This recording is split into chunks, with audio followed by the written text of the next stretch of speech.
L'Afrique de l'Ouest connaît depuis quelques semaines une période, une nouvelle fois, de turbulence.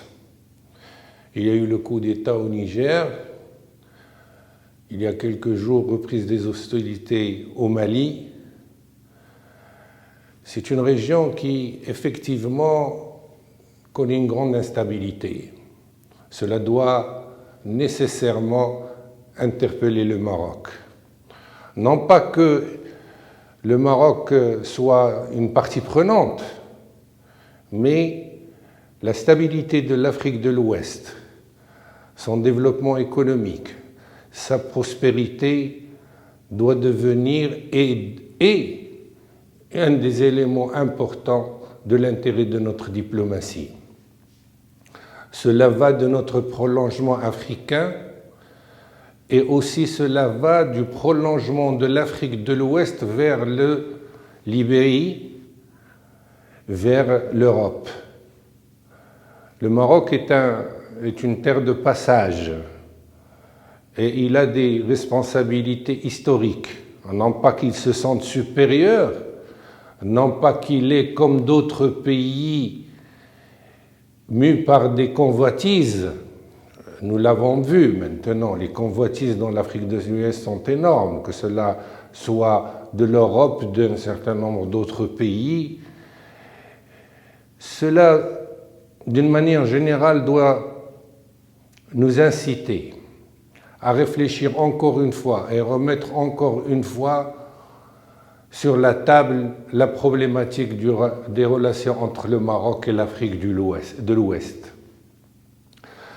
Parce que la stabilité de cet espace géographique est importante pour nous, non pas uniquement pour des questions de voisinage et de proximité, mais parce que, il faut le dire en toute franchise, nous y avons des intérêts économiques importants. Nous sommes le premier investisseur dans cette région africaine.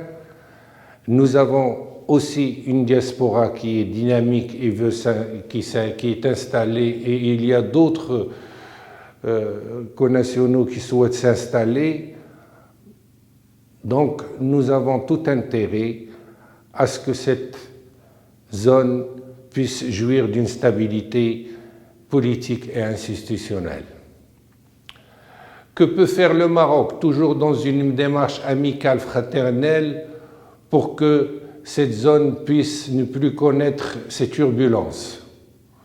Certes, il y a des choses qui le dépassent et nous en sommes conscients, mais à sa modeste dimension, il peut participer, comme il l'a fait précédemment et comme il a l'intention de le faire dans le futur, à augmenter la prospérité et la stabilité de cette zone. Nous prendrons deux éléments ou trois qui vont peut-être et qui confirment notre souhait de participer à la stabilité et au développement économique de l'Afrique de l'Ouest. Nous avons demandé à ce que le Maroc soit membre de la CEDEAO.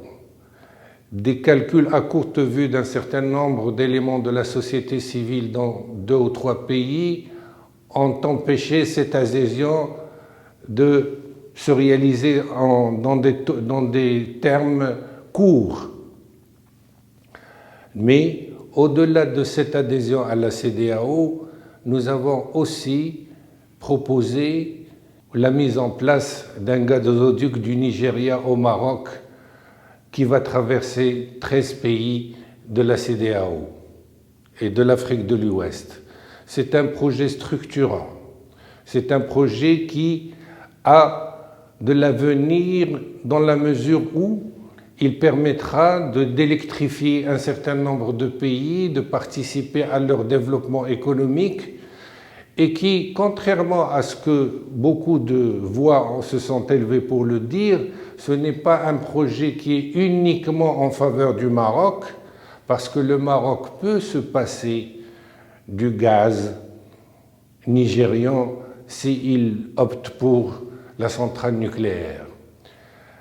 Il est mû par un désir important de mettre en place un espace de prospérité en Afrique de l'Ouest à travers ce gazoduc, mais au-delà de ce gazoduc qui, il faut le dire, n'a pas un avenir à très long terme avec l'Europe, parce que l'Europe a opté pour un modèle décarboné et ses importations de gaz vont connaître une baisse tendancielle à l'horizon 2050.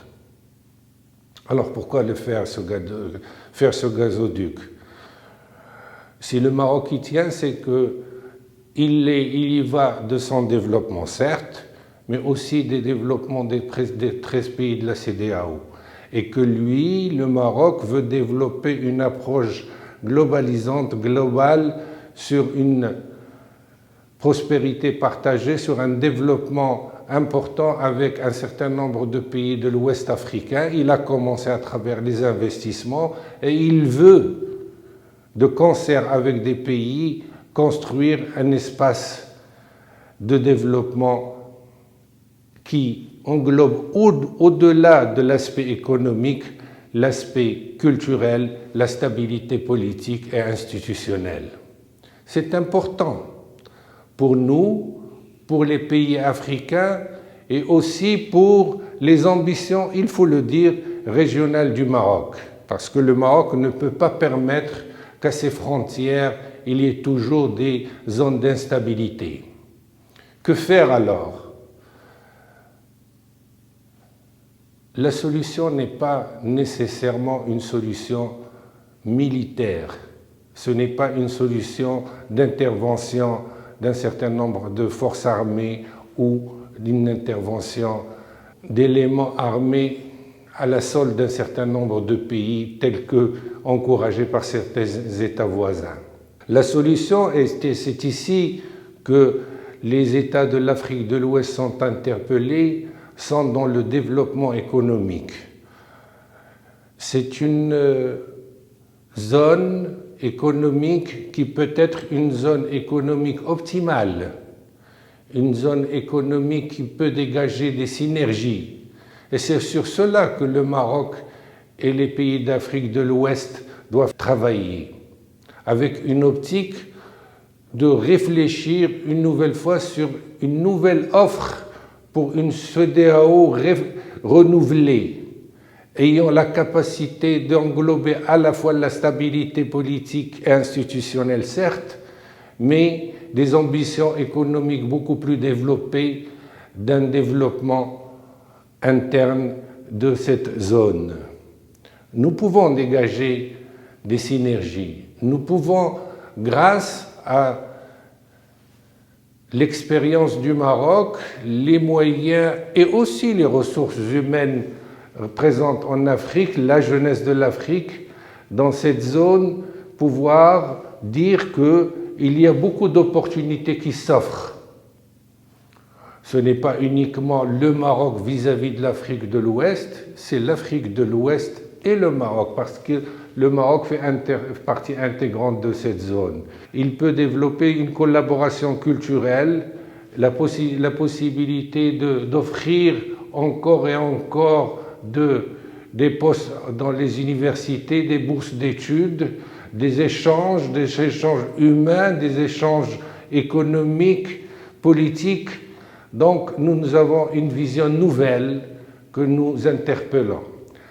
L'Afrique de l'Ouest et l'Afrique de manière générale méritent mieux. L'approche marocaine, faite de recherche de stabilité, de coopération et de développement, et c'est l'avenir.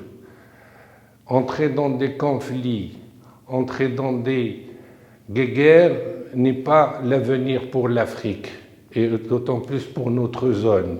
Aussi, je pense qu'il faut réfléchir, c'est l'occasion pour nous de réfléchir à nouveau sur une nouvelle approche, sur la possibilité de développer une relation avec l'Afrique de l'Ouest et de dégager les synergies ensemble pour aller vers un avenir meilleur.